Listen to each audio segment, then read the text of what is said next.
Hi, I'm Lish Faya. Welcome to Green It Yourself. In this episode I wanted to show you how to build an in-garden worm bed.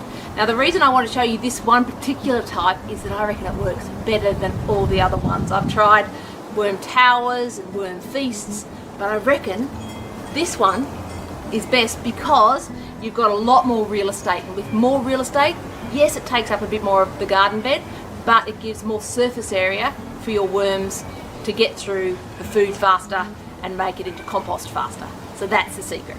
So what do? Get your old worm farm, if you've got a square one or just a square box, and drill some holes in it. I'm just going to wear my magnificent gardening gloves. Ideally you'll just make lots of little holes through the box. That's for the worms to go in and out of.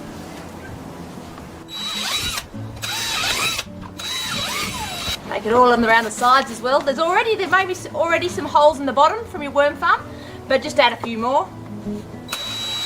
Now, look, they're worms, yes, but they're going to be your master composters, so it may feel like overkill, but I give these a little file off, just so their little tummies don't scratch.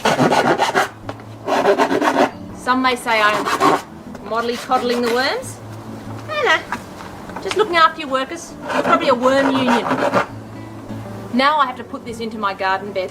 I've got a wicking bed here, which means it's a self-watering bed. It's got about 30 centimetres of depth of soil before you get to the substrate and the water layer. So I want to just dig away a layer to put my wicking worm bed in, pop it in so it hits flush with the bottom layer, and then fill around it. Because you want all that soil to be touching the holes so that when your worms come and go, they don't have to leap across a void. Worms aren't really that great at the Olympics. Now, that is basically a vacant house for worms.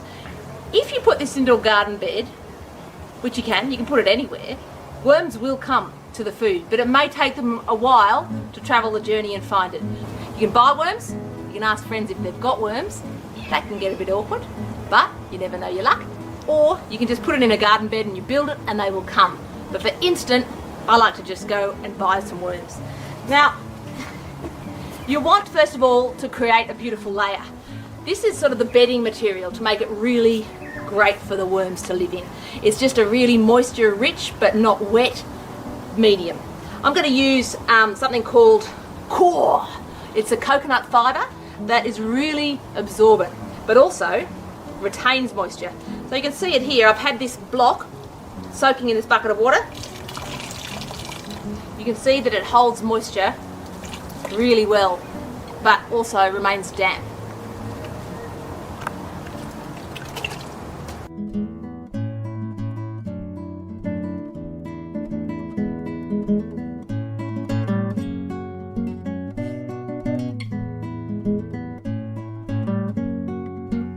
Once you've got your bedding layer in, it's time to introduce the worms. Hello worms. They're not your average earthworm. Earthworms aerate the soil, compost worms just eat. They pretty much eat anything. They're the goats of the nematode world. Well, are your standard compost worms. Now they're not big, but they eat half their body weight a day. Now when you look at the size of it, it's pretty small. But when you can have 15,000 of those or more in a worm farm, they can really get through your food waste. Now what the worm does is it eats the food by using a spoon-like action. It doesn't have teeth, it has a sort of a crop, so it grinds the food down, sends it through its enormous digestive system, which is basically just one digestive tract, and then out the other end comes the most wonderful garden fertiliser. It's called vermicast, or wormicast I like to call it. But that is what these babies are going to do in your garden. And all of this garden will be completely regenerated all the time by those worms doing that marvellous work. Now these worms are absolutely magnificent for composting. They're hungry, they're ready to work, and they will make your garden magic.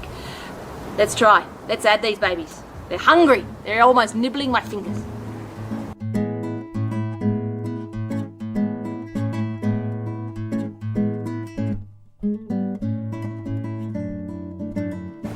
Now that your worms are in there, it's just up to you to feed them the right foods. Don't overfeed your worms. Often that's a common problem with worm farms. They get the whole compost bucket just tipped on top of them. Poor little worms. So you've just got to feed them a little bit first, maybe once a week until they get through that food. They love things the smaller you can chop stuff up, the better. I know a person that actually has a worm blender. That's not for blending the worms, it's actually for blending the food for the worms, and then they pour it on like a giant smoothie. They'll get through it, they'll just suck it through their giant intestine straw and eat it quickly. But generally, you don't need to do that. Just sprinkle it on the top, all over the worm farm, and they will eat it. And then when most of that's gone, keep on adding stuff. Potato peels, lettuce, bits of chopped up broccoli stalk, whatever you don't eat, these guys generally will. There's a few things they don't like. Dairy products, bread, onion and garlic, citrus and meat. It just goes stinky before they can eat it. So if they're not eating the food, take it out, put it in your compost and give them a little bit of a zhuzh. Now they will just happily live in there. The beauty of the in-garden worm farm over the freestanding is that these worms can go all through this garden, doing their worm poo, doing their worm wee into the wicking bed below, and generally keeping this garden bed absolutely tip-top. Now, a couple of things. Worms hate the heat. So in the middle of summer, this black box, which I will cover with a lid and some wet hessian or a towel, will get hot. But the worms don't suffer because they can go and find shelter anywhere in this garden bed that's nice and cool. So that's absolutely fantastic. If they dry out, that's the other problem for worms. So you've got to make sure that when you're watering your garden bed, this is also moist, because worms breathe through their skin. They don't actually breathe through lungs. To breathe, they need to have moisture around them. Not wet, but just moist. And that should be right, and your worms will merrily live forever and keep reproducing, keep giving you great garden soil. And you know what the best thing is? You can give your friends worms for Christmas. Wouldn't that be nice? Who wouldn't want worms for Christmas? What a beautiful gift. Thanks for watching this DIY video.